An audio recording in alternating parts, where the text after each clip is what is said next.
Si tu savais le don de Dieu, si tu savais le don de Dieu.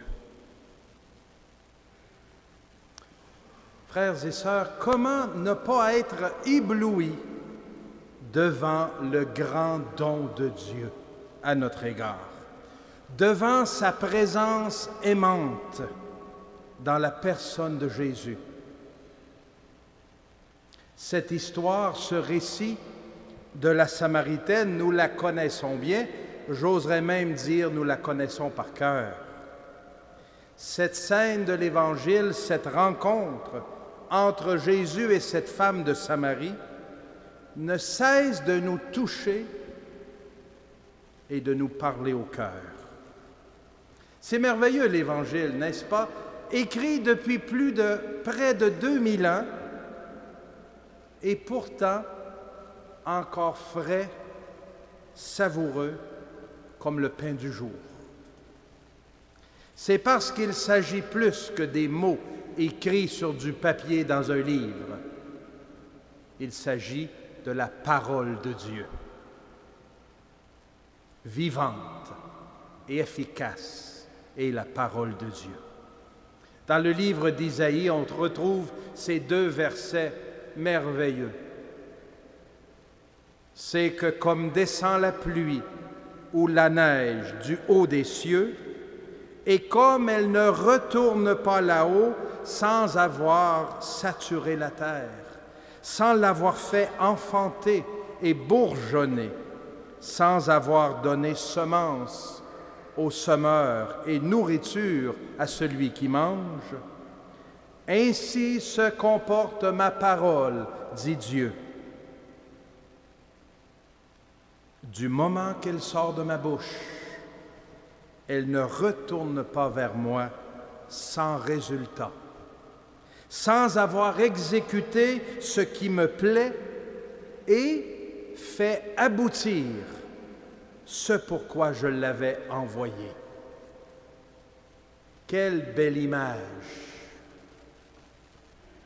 Vous, les gens de la côte de Beaupré et de l'île d'Orléans qui participez ce soir à cette Eucharistie en direct grâce à la télévision, vous qui êtes les gens qui travaillez ces belles terres de ce coin du Québec, vous saisissez encore mieux cette belle image de la pluie qui descend et qui donne la vie.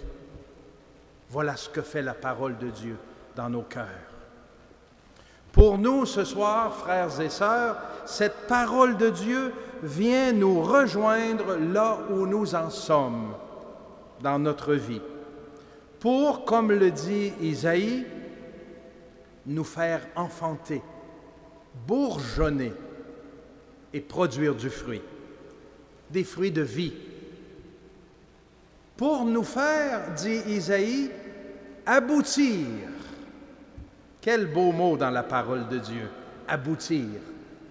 On peut le comprendre de deux façons, ce mot-là. Aboutir, c'est arriver jusqu'au bout. C'est faire le pèlerinage et arriver au terme. On arrive au bout, on va aboutir en quelque part. Mais il y a un deuxième sens que je trouve aussi très beau. Et je pense qu'il s'applique aussi pour la parole.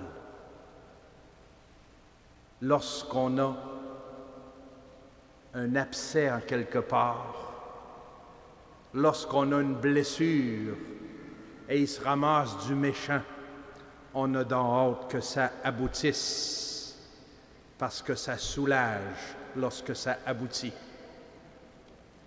C'est vrai, n'est-ce pas? Ça fait donc du bien quand l'abcès aboutit. Ici, dans la basilique Sainte-Anne, il y a des lieux spéciaux, saviez-vous ça? Où on peut aboutir pour faire sortir le méchant.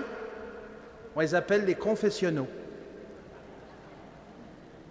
C'est là où on se présente avec nos tumeurs, avec notre mal, notre péché, avec nos angoisses, avec le mal qui est en dedans de nous. Et le Dieu de la vie, lui, nous fait aboutir. Il nous libère, il nous guérit, il nous redonne la paix et la santé du cœur. Un pèlerinage, je pense, ça nous fait aboutir, dans les deux sens du mot. Nous voyons aujourd'hui, chers amis, dans la parole de Dieu, une fois de plus, la grande fidélité de notre Dieu, l'efficacité de sa parole.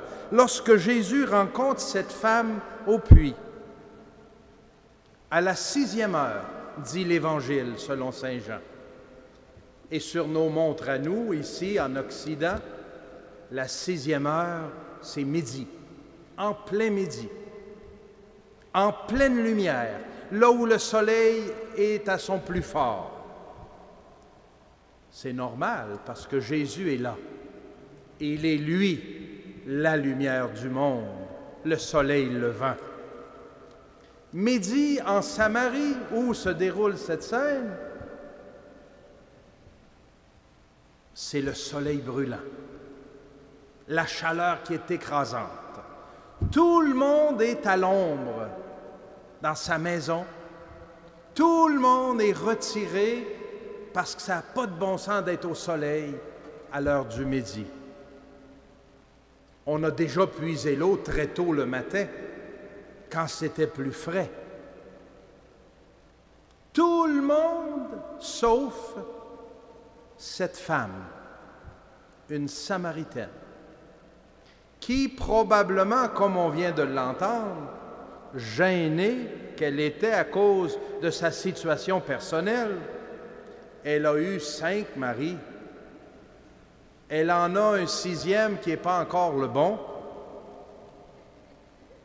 Elle va puiser l'eau au puits à l'heure du midi, probablement parce qu'elle ne veut pas être vue de personne, parce qu'elle est gênée, elle ne veut pas être pointée du doigt. « Ha ha! C'est elle la femme qui couraille, qui a autant de maris. » Pour éviter tout ce placotage et ces regards et ces jugements, à l'heure du midi, elle y va sûre de ne rencontrer personne.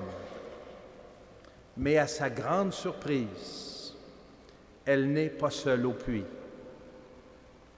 Jésus est là.